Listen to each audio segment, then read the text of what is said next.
ahead and make a video talking about the new car. Obviously, it's my 2024 Mustang GT. I got this car for an amazing deal. I think I went ahead and got rid of the Shelby, so no more Shelby GT350 content. I thought myself, why the hell would I have two Mustangs if really it was just a waste of time and money. I just didn't want to have two. And so I traded it in. I got a really good deal for this one. So it is a base model car, and so automatic 10-speed, and so that's what I wanted. I just wanted something automatic. I had been looking into a lot of different cars, from Corvettes to Supras to other Mustangs, 680 Mustangs. Obviously, I didn't want a GT500 because it's so heavy, and it just doesn't. I mean, the car is beautiful, but it just doesn't get me excited, for the stuff that I like to do. I want something that is light on its feet. I know the Mustangs are still 3,600 pounds, but that's like the max. I wouldn't go past that on weight wise on the car. So I looked at a lot of Corvettes and this and that. I could have gotten one, and I actually went and looked at one, but honestly, I always kept coming back to the Mustang, just because for the price, the potential, and all those things that come with. I mean, I've had this is my 5th Mustang now, and so I know how to do anything and everything on them. I know the S650 is not tunable, which it sucks. On every single Mustang that I've had before, I've gone from superchargers to tuning them to Cobra Jet, everything. I've done everything, and so that's just, I guess, the older I get, the more that I appreciate just something that is just simple. The least thing that can go wrong with the car, the better. It gives you that peace of mind, and it's a lot of fun. So I just wanted this. I'm gonna be doing today some wheels and tires, some lowering springs. I'm gonna be putting some Stita IRS stuff on there, like the braces, and then the alignment dials for the IRS, and I forgot what else. Little things. Oh, the cradle bushings that go on top, to kind of get rid of some of that deflection. So why did I get rid of the Shelby? Well, it's very simple. The car had 81,000 miles. I'm not a guy that babysit or lets it sit in the driveway or in the garage for the whole week and only takes it out on Sundays. I like to drive the car daily. So the car did have a lot of wear and tear. I took care of it. I mean, the car was in really, really good condition. You couldn't tell it had 80,000 miles. But mechanically, the transmission was starting to whine a little bit. I knew it was just a matter of time before big components started going out on it. Aside from the little things that I had replaced, that there were going to be bigger things going out on it. And I knew that, and I just didn't want to deal with the hassle. I didn't want to deal with going to the track or any autocross event, and then the car giving me more issues, little things going bad with the Voodoo engine, that it just creates so much vibration. The car is literally shaking itself apart over time. I'm surprised it made it at 80,000 miles with how I was driving it. I'm very surprised. So I did have a Lawn D85, Lawn Flex tune on the car.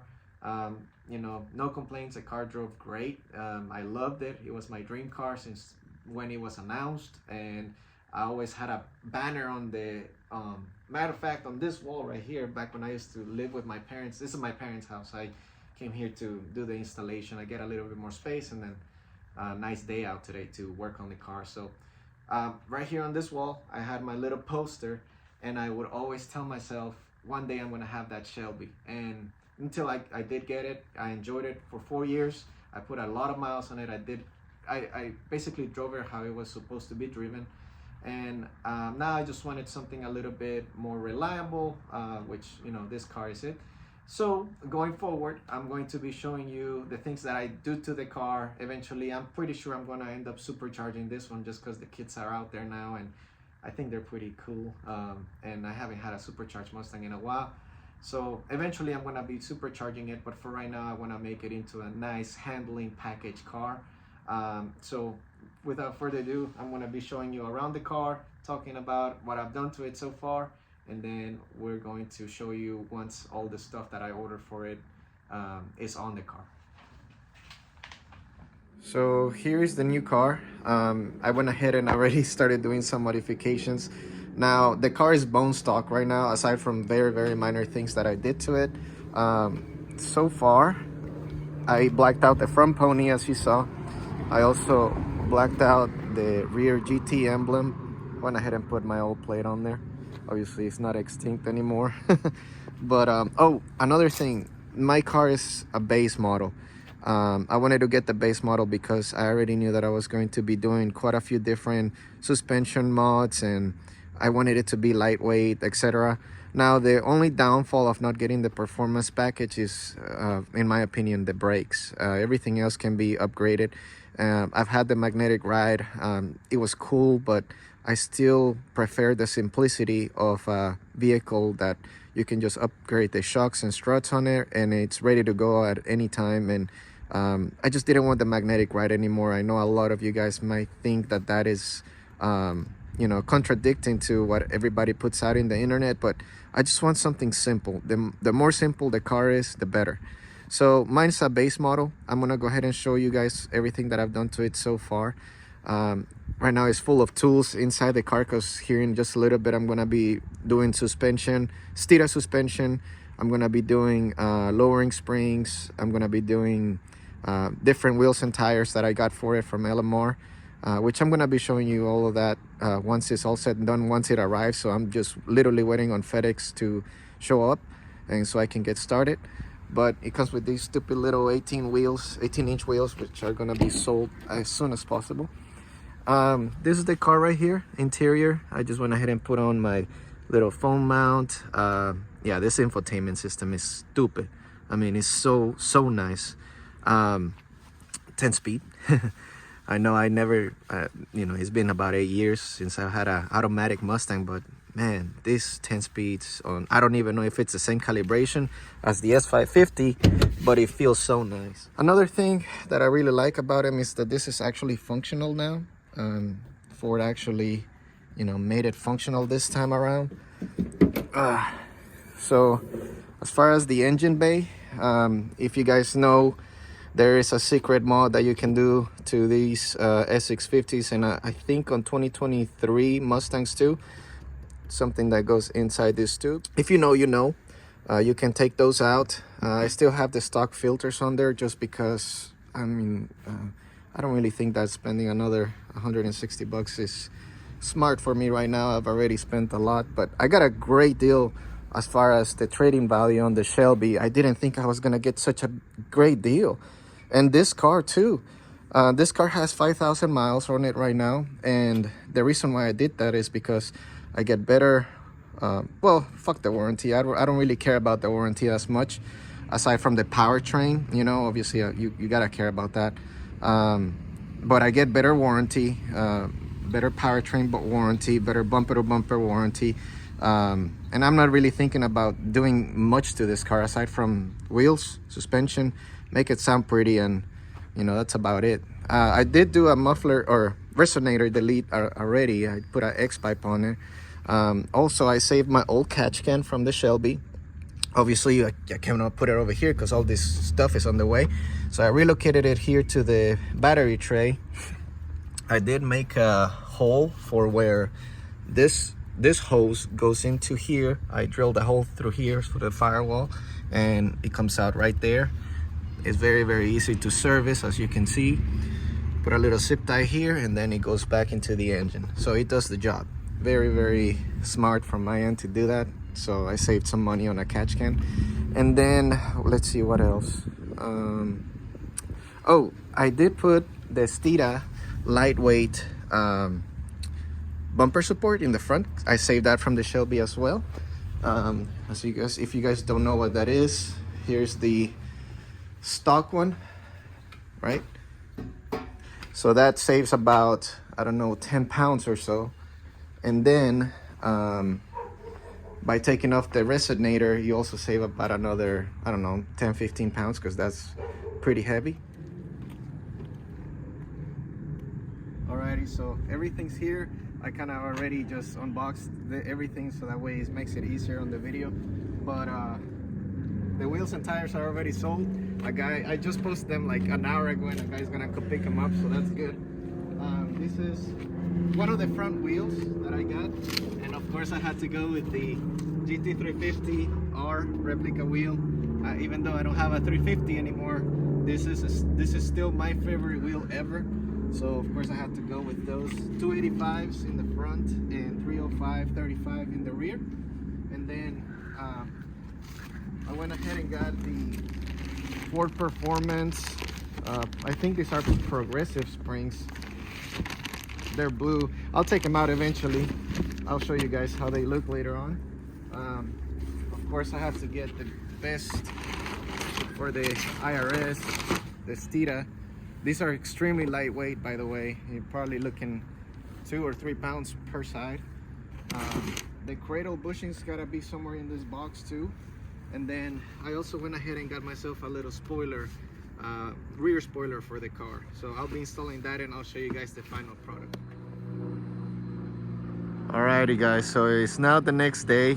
Yesterday I ended up working in the car till late at night, and it got really dark outside, so I ended up having to you know, finish it this morning, put the final touches on it, which I'm about to go over everything I did.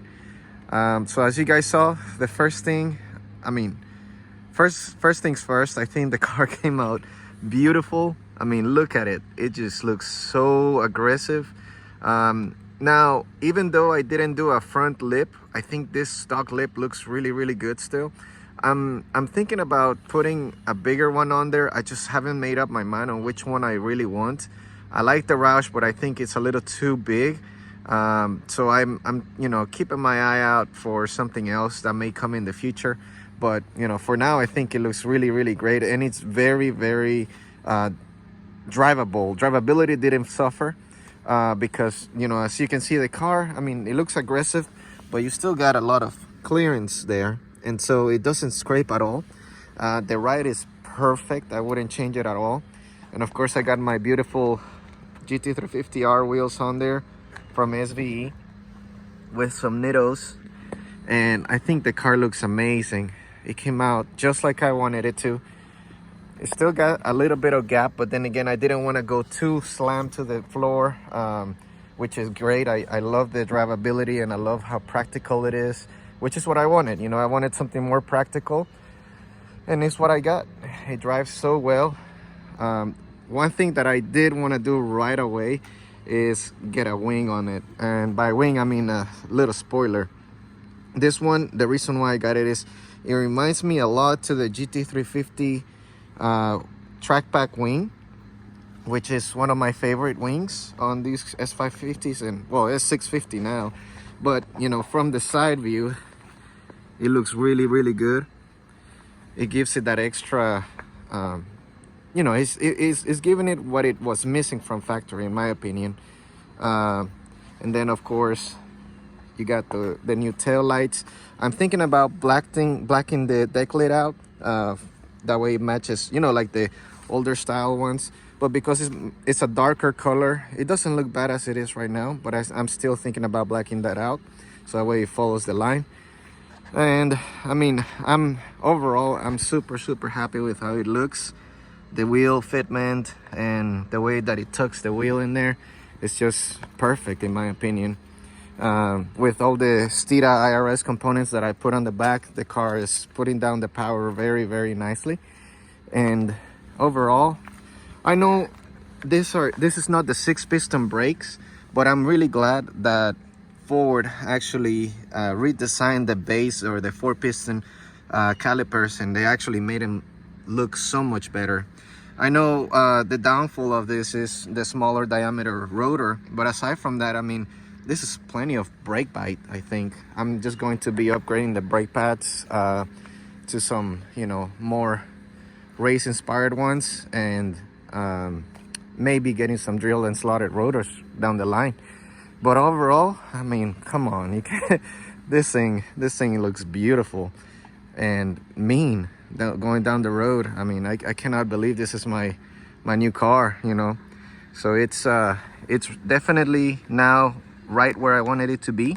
I'll be I'll be bringing you guys a little bit more content here and there when I take it out to some events, whether it be in autocross or the track. But I'm really stoked to drive it out there and see how it performs. But overall right now I'm just enjoying the looks, I'm enjoying how it drives and everything else that comes with it. So thank you all so much for watching, and we'll see you in the next video.